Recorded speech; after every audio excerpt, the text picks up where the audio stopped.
Buenas noches, chicos. ¿Me escuchan? Sí, profe.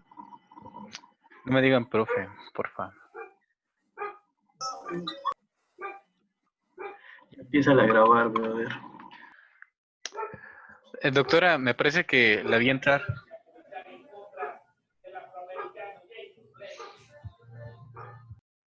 Creo que ya le di a grabar.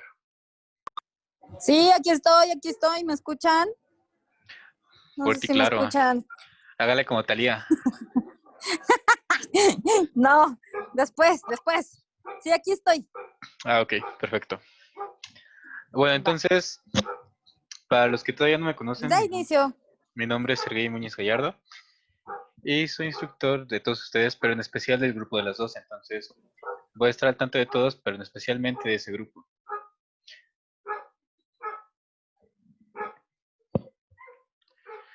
Entonces, vamos a iniciar. Nada más que se proyecte la presentación y ya.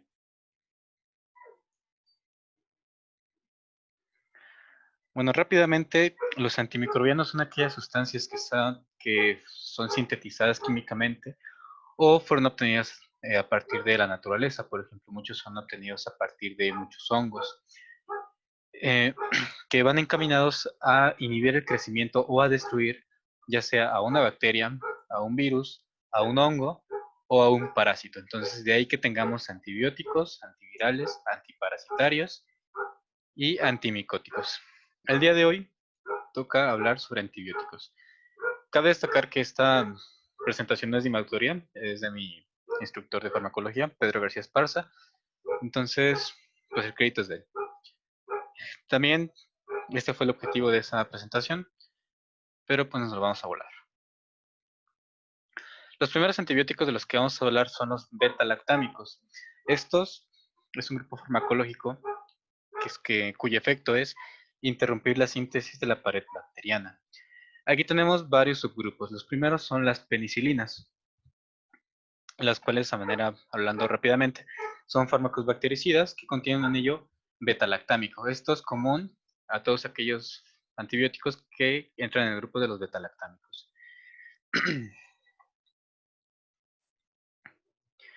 Y bueno, el mecanismo de acción es inhibir las PBP. Las PBP son proteínas fijadoras de penicilina, en inglés, Penicillin Binding Protein. Estas proteínas son muy importantes dentro de la fisiología de la bacteria porque van a permitir el ensamble de la pared celular a partir de peptidoglucano. Entonces, este proceso se llama transpeptidación. Entonces, lo que hacen estos antibióticos es inhibir ese proceso. Por lo tanto, se crea una pared celular defectuosa, la cual no soporta las presiones osmóticas que se ejercen tanto en el líquido intracelular como el extracelular. Entonces, al verse alterado todo la pared celular, no hay una regulación de los solutos a través de la misma. Entonces, lo que sucede es un shock osmótico. Literalmente la bacteria va a estallar por toda esa carga de solutos. Eh, ¿Hasta aquí me entendieron?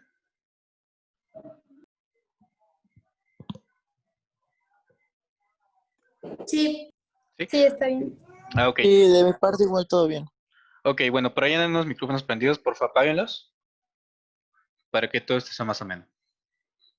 Ok, los betalactámicos tienen ese mecanismo de acción principalmente, y eso es más dirigido para gram positivos. En el caso de los gram negativos, también afectan a las PBP, pero especialmente a la tipo 2. La tipo 2 tiene mucho que ver con el ciclo celular, entonces al inhibir a la PBP2, van a detener el ciclo celular, por lo tanto también afectan a algunos gram negativos en grados variables. Vamos a ir viendo y va a ser dependiendo de cada grupo farmacológico. Esto no tiene importancia para el efecto de microbiología, nada más destacar que su estructura básica es un anillo tiazulidínico, el anillo betalactámico y la cadena lateral, la cual le va a dar sus propiedades características a cada grupo. Dentro de las penicilinas tenemos varios subgrupos. Tenemos a las penicilinas naturales, que aquí se engloba la penicilina G, la B. La penicilina G benzatínica es una que se usa para faringitis estreptocócica y la penicilina B también se usa para infecciones menores. Las penicilinas resistentes a penicilinasas tienen un espectro que es para que engloba a cocos gram positivos, principalmente Staphylococcus aureus. Pero ya ando aquí regando con ustedes. La primera que se creó en ese entonces fue la meticilina. De ahí se fueron creando muchas. Entonces tenemos naficilina, esta principalmente se usa en Estados Unidos.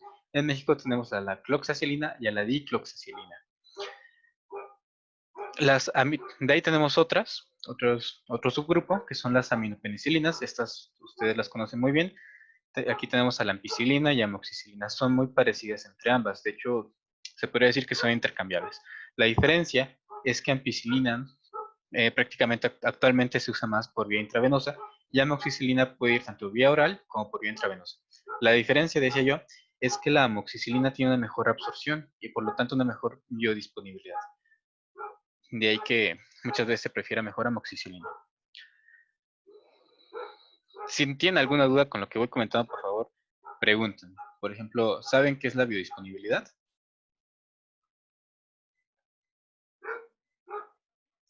No, bueno, la biodisponibilidad es la concentración que alcanza un fármaco en torrente sanguíneo, entonces debe haber ciertos niveles para que pueda ejercer su efecto. Otro subgrupo que tenemos son las carboxipenicilinas y las ureidopenicilinas. Estas dos se conocen también como penicilinas antipseudomonas. La primera de ellas fue la carbenicilina y posteriormente se creó la ticarcilina. Posteriormente surgieron las ureidopenicilinas y aquí la que cabe rescatar es la piperacilina, de la cual, recuérdenlo siempre, es la mejor contra Pseudomonas aeruginosa. Esta es una bacteria que es por naturaleza es multiresistente y todavía vamos a ver que es una de las peores bacterias con las que nos podemos encontrar en un paciente hospitalizado. Bueno, aquí de manera de recordatorio del mecanismo de acción. Y aquí está ilustrado todo este proceso que ya comentamos, de la inactivación de las PBP y de la transpeptidación. Este es un meme que les dejé por ahí, Pedro. ¿Hasta aquí alguna duda?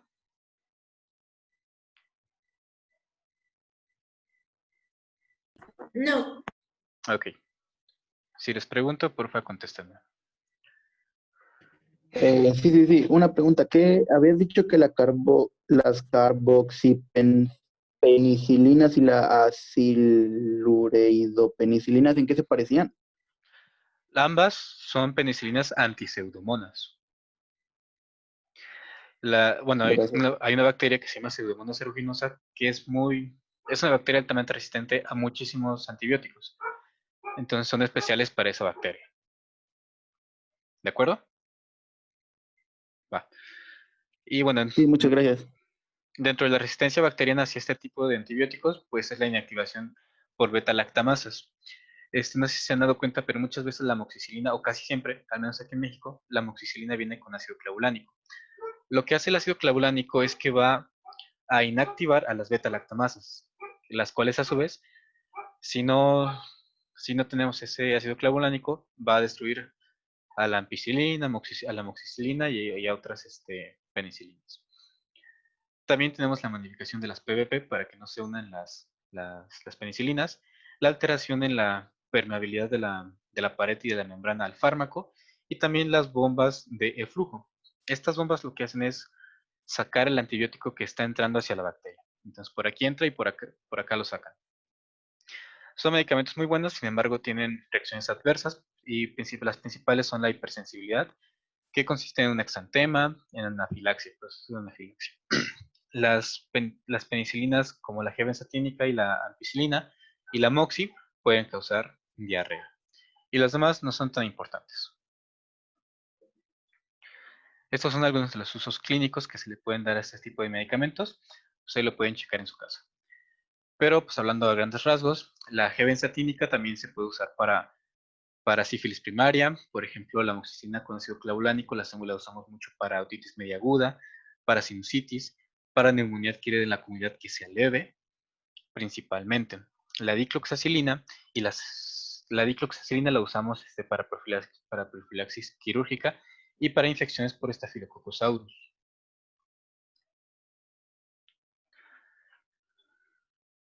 Y bueno, las penicilinas antiseudomonas es redundante comentar para qué sirven. Otro subgrupo de los betalactámicos son las cefalosporinas. Las cefalosporinas las vamos a clasificar en generaciones. Actualmente son 5, la primera, la segunda y la tercera, así sucesivamente. La característica química aquí es que consisten en un anillo de hidrotiazina de 6 elementos y un azufre más el anillo betalactámico. Estas son más estables ante betalactamasas. Dentro de la primera generación cabe destacar que fueron fabricadas especialmente para combatir infecciones por bacterias gram positivas y, en menor medida, algunos gram negativos, por ejemplo, E. coli, Klebsiella, Proteus y algunos cocos anaerobios. Aquí cabe rescatar a la cefalexina y a la cefalotina. Entonces, ahí pueden ver cuáles son parenterales, cuáles son por IV, por vía intramuscular y cuáles son por vía oral. Las principales indicaciones son profilaxis quirúrgica, infección de vía respiratoria alta e infecciones de vías urinarias. Pero ojo, no son de primera elección. La segunda generación, aquí es al revés. La actividad es centrada principalmente en gram negativos y también algunos gram positivos, pero principalmente gram negativos. Aquí cambia, ¿de acuerdo? La primera fue gram positivos, la segunda gram negativos. Aquí tenemos todas estas, sin embargo, la gran mayoría ya nos sirven. Entonces, las que caben rescatar principalmente es cefuroxima y cefoxitina, también cefotetán.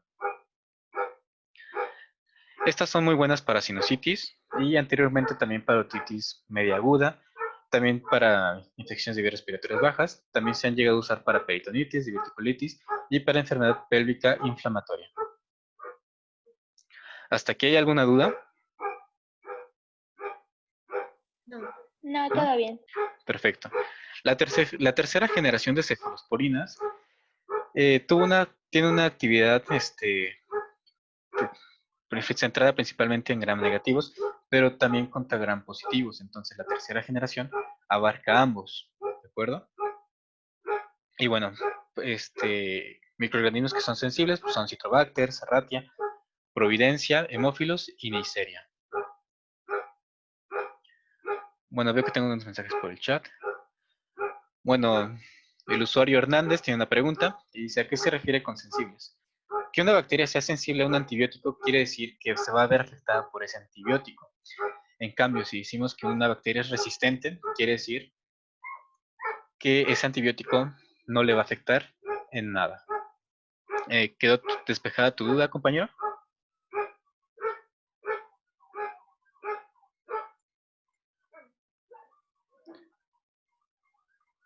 Ah, perdón, creo que el perro es mío. Es que le gusta estar suelto, pero ahorita lo amarramos y pues no le gusta estar amarrado. Ok, aquí las de tercera generación, sí son varias, pero las que son más importantes es cefotaxima, que fue la primera, ceftraxona y cefixima, ¿de acuerdo? Cefotaxima se usa para varias cosas, principalmente neumonía adquirida en la comunidad, para meningitis en recién nacidos, y ceftraxona también tiene las mismas indicaciones, pero ojo, en meningitis es para niños mayores. Cefixima también se llega a usar mucho para infecciones gastrointestinales, por ejemplo, Shigella, Salmonella, y también para infecciones de vías urinarias. Y bueno, aquí tenemos lo que comentaba. ¿Alguna duda hasta aquí? No, todo bien. Perfecto. Bueno, las cefalosporinas de tercera generación en su mayoría van por una vía parenteral, ya sea intravenosa o intramuscular. Únicamente cefixima es la que se da por vía oral. Las cefalosporinas de cuarta y quinta generación ya se usan más en el ámbito hospitalario y principalmente las receta o las indica el infectólogo. Y bueno, estas tienen un espectro de actividad muchísimo más grande pero también mantienen ese aspecto frente a gram positivos y gram negativos. Esto pues ya no es tan importante como las de primera, segunda y tercera generación. Se usan principalmente para infecciones graves. Aquí se les queda este cuadrito en el cual van a poder consultar los nombres de las distintas cefalosporinas. Y vean, ahí las tienen por generaciones. Entonces, pues sería conveniente que lo checaran. Desde luego que también tienen reacciones adversas, pero no son tan frecuentes. Y las principales son gastrointestinales, diarrea, algunas náuseas y elevación de las transaminasas hepáticas. Otro subgrupo de betalactámicos son los carbapenémicos. Aquí hay que rescatar únicamente 3, que son los que tenemos disponibles en México, y son ertapenem, imipenem y meropenem. Estos tienen un espectro aún más grande y son medicamentos muy muy buenos. Pero ojo, un tratamiento antibiótico debe ir escalonado desde un antibiótico que tiene un espectro reducido y que es menos tóxico.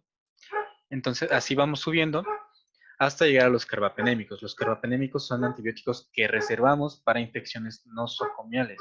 Las infecciones nosocomiales por lo general son graves y además todavía los carbapenémicos son la última línea de tratamiento.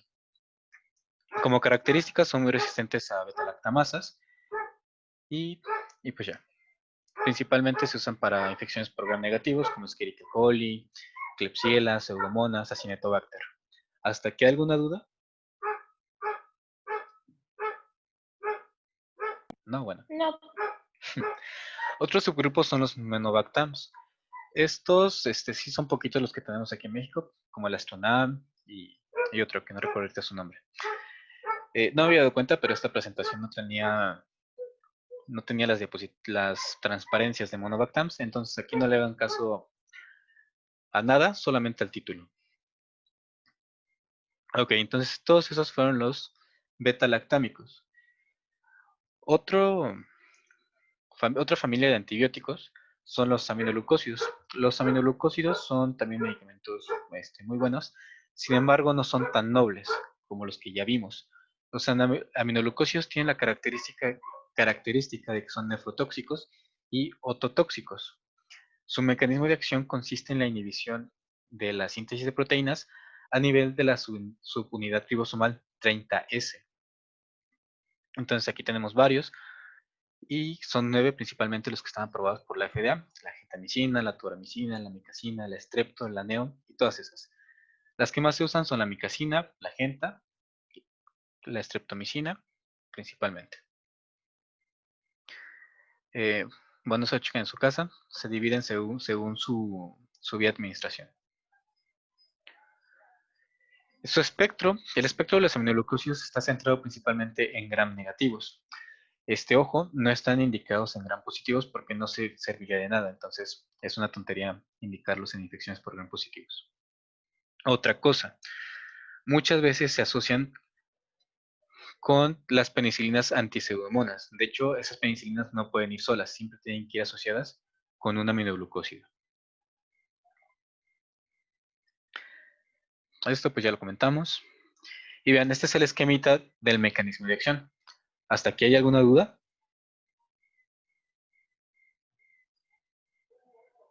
no. ¿Puedes ¿No? repetir lo de que inhiben la síntesis de proteínas? Me quedé ahí. O sea, Claro, ¿qué sí, sí. Ok, el mecanismo de acción de los aminoglucósidos es la inhibición de la síntesis de proteínas en la subunidad 30S del ribosoma bacteriano.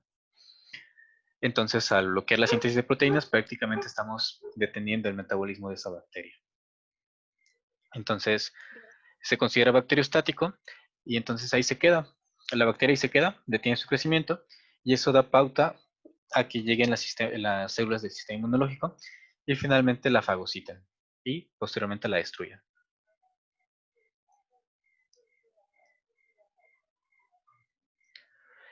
Y bueno, este es otro esquema del mecanismo de acción.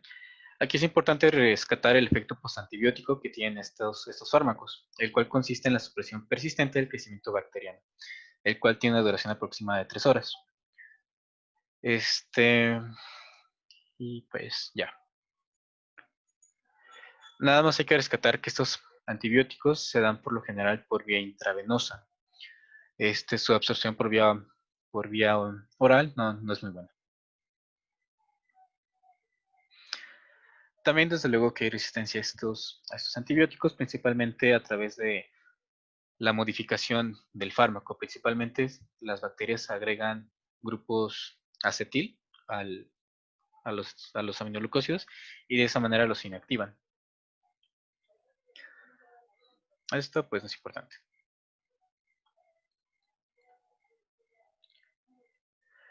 Ok, Alonso pregunta, ¿en la destrucción de las bacterias se liberan toxinas? Sí, principalmente en los gram negativos por parte del lipopolisacárido. El lipopolisacárido también se conoce como endotoxinas. Entonces eso podría condicionar algunas otras manifestaciones, como por ejemplo que puede aumentar un poquito la fiebre y cosas de ese tipo. Incluso a veces vasodilatación. Ok, las indicaciones de estos medicamentos es principalmente para infecciones por bacterias aerobias y que son gram negativas, como mencionaba hace rato, principalmente enterobacterias, como cuál, Escherichia coli, Klebsiella, Proteus y Pseudomonas aeruginosa. La streptomicina es especial porque esa se ocupa mucho para el tratamiento de la tuberculosis. ¿Hasta aquí hay alguna pregunta? No. Perfecto. Las reacciones adversas ya se las había comentado, ototoxicidad y nefrotoxicidad. Bueno, esto, pues aquí se los dejo. Son los distintos aminoglucósidos que tenemos disponibles. La gentamicina pues va por vía intravenosa, la tobramicina también, pero también tenemos una presentación en solución para uso oftálmico. La amicacina es el más conocido de todos estos y esta va por vía intravenosa.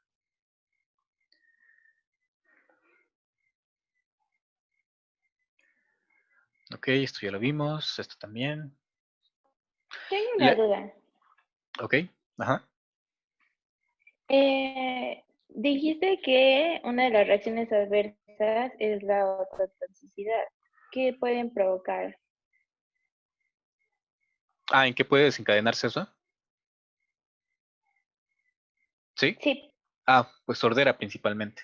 Y eso pues más en niños, entonces hay que tener cuidado en ellos. Y hacer una perfecta preparación del medicamento, principalmente pues hay que diluirlo. Si no mal recuerdo es en solución glucosada o en solución salina. Sí, Ok, queda gracias. respondida tu duda. También se suele usar para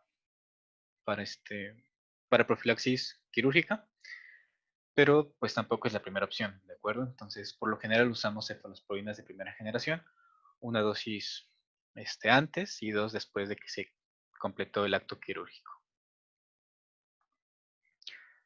La streptomicina, recuérdenla, es para uso para tratamiento de la tuberculosis. Otros usos, pues, es para endocaritis bacteriana, para tularemia y por ahí tiene una indicación para peste. ¿Hasta aquí alguna duda? Ya vamos a pasar con otro grupo de antibióticos.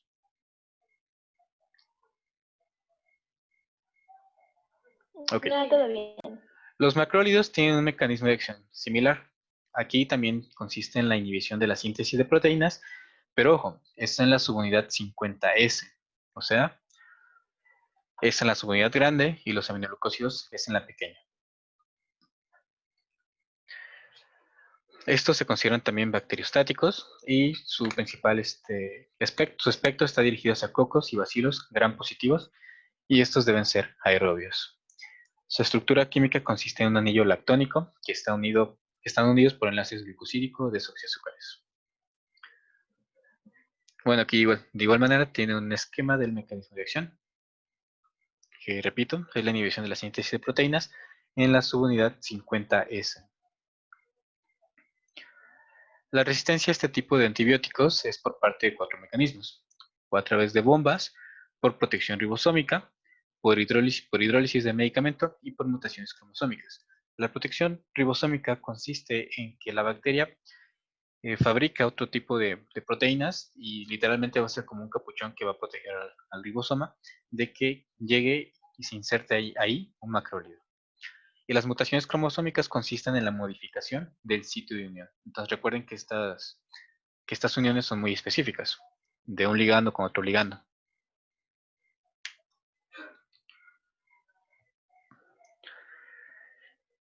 Ok, comentaba yo que tienen un principal uso para gram positivos, pero también tienen, hay algunos gram negativos que son sensibles. Por ejemplo, Rickettsia, Coxiella, Bordetella, Helicobacter pylori, los treponemas, Legionella pneumófila, Mycoplasma pneumoniae, de hecho es la primera línea de tratamiento para una neumonía típica por Mycoplasma, también para clamidia y Uroplasma urealítico. ¿Dudas hasta aquí? No. Ok. Tenemos No. 4 fármacos principalmente dentro de los macrólidos. Tenemos a la eritromicina, que fue el primero de todos ellos, la acitromicina, la claritromicina y la telitromicina. Entonces, sí, tienen efectos adversos, principalmente gastrointestinales. Pueden llegar a causar algunas molestias, principalmente la eritromicina. No sé si la han visto, pero es una pastilla un poquito grande y es algo difícil de tragar a veces. Esto pues no es importante, lo checan en su casa.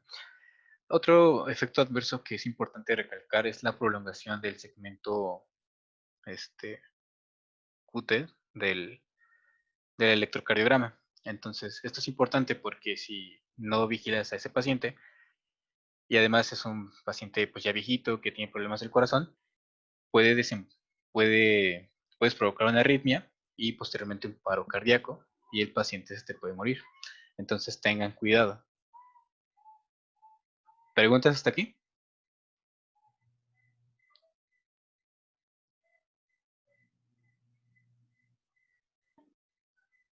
Chicos, ¿me escuchan? Sí, no hay preguntas. Ok. Entonces vamos a pasar con otro grupo de medicamentos que son las sulfamidas o simplemente sulfas. Aquí pues tenemos su estructura química y se menciona que son derivados del para-aminobenzosulfonamida. Parece trabalenguas. Y muy igual, tiene un núcleo benceno, un grupo amino y todo eso, que no nos importa. Lo que sí nos importa es el mecanismo de acción. Entonces, ¿qué onda con esto? Son inhibidores competitivos de la dihidropteroatosintasa. ¿Y por qué es importante esto? Bueno, ya se quiere acabar el tiempo. La dihidropteroatosintasa pertenece a una vía metabólica de las bacterias para que sinteticen ácido fólico. Y aquí les pregunto ya a ustedes, ¿por qué es importante el ácido fólico?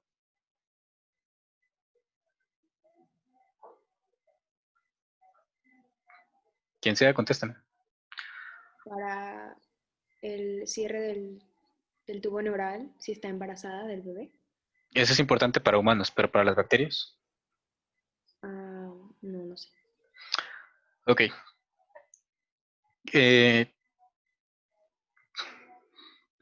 Bueno. Va a hacer su efecto sobre una ruta metabólica, que su producto final es el ácido fólico. El ácido fólico es importante para la síntesis del ADN bacteriano. Entonces, esa es la importancia. Entonces, les recuerdo, inhiben a la enzima, a la dihidropteroatosintasa. No inhiben al ácido fólico, porque muchas personas piensan que las sulfas inhiben al ácido fólico, cuando no es así. Entonces, ¿qué sucede? El ácido paraminobenzoico, que es el que tienen ahí escrito con el nombre de PAVA, es el precursor directo del ácido fólico. Entonces, se detiene su ruta metabólica y ya no se produce ácido fólico. Dentro de las sulfas vamos a encontrar distintos medicamentos como el sulfametoxazol, la sulfasalacina, la pirimetamina. Y no sé si se han dado cuenta, pero muchas veces el sulfametoxazol viene con otro medicamento, el trimetoprim. ¿Sí lo han visto? Sí. Ok. El trimetoprim tiene un mecanismo de acción muy similar y de hecho, si ustedes observan en el lado derecho de esta diapositiva, donde tenemos la ruta metabólica, casi hasta abajo, tenemos el trimetoprim. Entonces, si se dan cuenta, inhibe también a otra enzima, a la NADPH oxidasa, Eso está 2 pasos enzimáticos abajo de la dihidroteratosintasa. Entonces, ¿qué sucede? Hacen un sinergismo entre el sulfametoxazol y el trimetoprim para inhibir aún más la síntesis de ácido fólico. Entonces, sí, funciona muy bien. Estos medicamentos principalmente los usamos de primera línea para infecciones de vías urinarias, para enfermedad diarreica aguda, que sea por bacterias, y ya. Bueno, dentro de sus reacciones adversas, tenemos náuseas, vómitos, diarrea, exantemas, y en niños menores de 2 años están proscritos. Pueden causar nefritis intersticial, además de que este es un grupo de medicamentos que puede provocar síndrome de Stevens-Johnson, el cual no se los voy a comentar, pero valdría la pena que lo buscaran. Otra cosa, también está indicado en el tratamiento de, ¿cómo se llama? De toxoplasmosis. Es una parasitosis que vieron en embrios seguramente.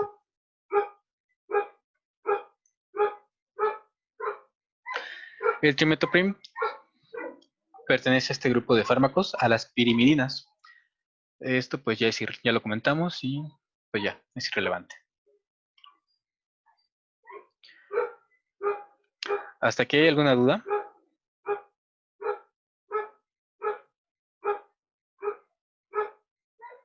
¿No? Bueno. Otros usos que tiene el trimetoprim con sulfametoxazol. Ay, ¿podrías repetirlo? Es que se cortó. ¿Qué parte?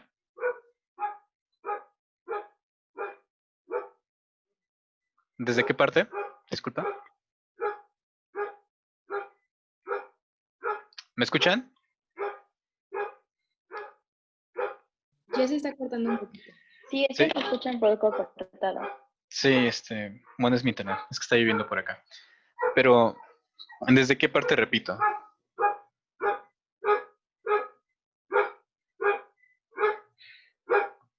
Porque pues yo estoy aquí hablando, pero yo no sé si ustedes me están escuchando.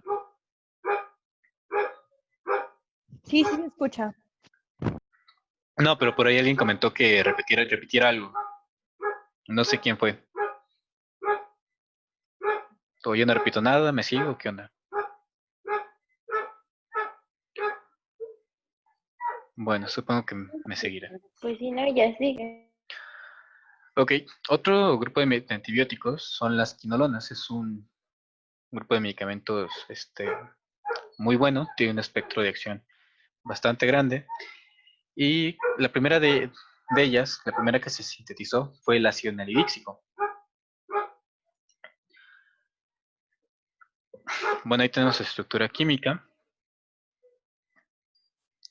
Y su mecanismo de acción consiste en la inhibición de la DNA girasa. La DNA girasa es importante porque cuando una bacteria se va a replicar, la DNA girasa desenrolla el ADN. Recuerden que para que el DNA se replique, primero se debe desenrollar, para que posteriormente entren los promotores, factores de transcripción y todas esas cosas. Entonces, si yo inhibo el desenrollamiento del ADN, pues no va a haber una replicación del mismo. Entonces, ese es el fundamento. ¿Sí? ¿Quedó todo claro? Sí. Ok. Sí. Bueno, esto pues nada más para recalcar. En gram negativos es la topoisomerasa 2. Y en gram negativos es la topoisomerasa 2. Y en positivos es la 4. A las quinolonas las vamos a clasificar en 4 generaciones. La primera solo estuvo conformada por el ácido nalidíxico, el cual ya no se comercializa para uso clínico, únicamente lo tienen en los laboratorios para usar pruebas de susceptibilidad antimicrobiana.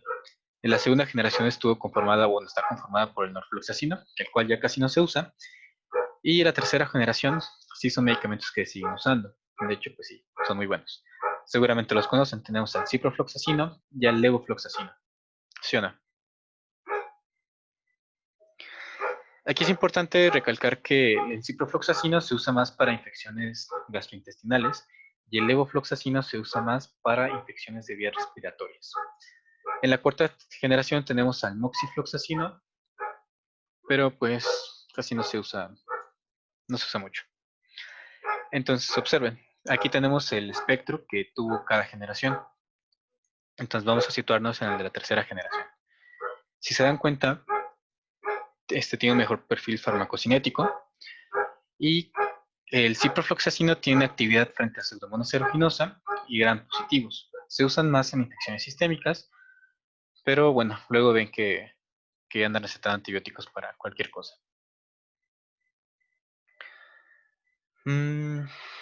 Ok.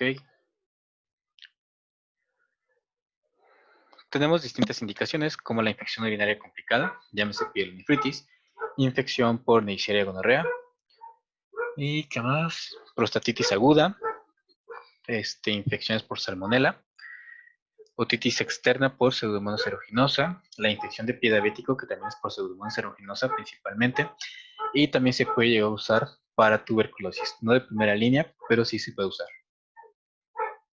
¿Hasta aquí hay alguna pregunta? No. ¿No? Ok. Ya casi se nos termina el tiempo, entonces comento rápido algunos aspectos, cierro la sesión, abro otra y volvemos a entrar, ¿de acuerdo? Sí, está bien. Bueno, ¿saben qué? Queda un minuto y medio. La voy a cerrar una vez y entramos enseguida. Entonces, nos vemos ahorita.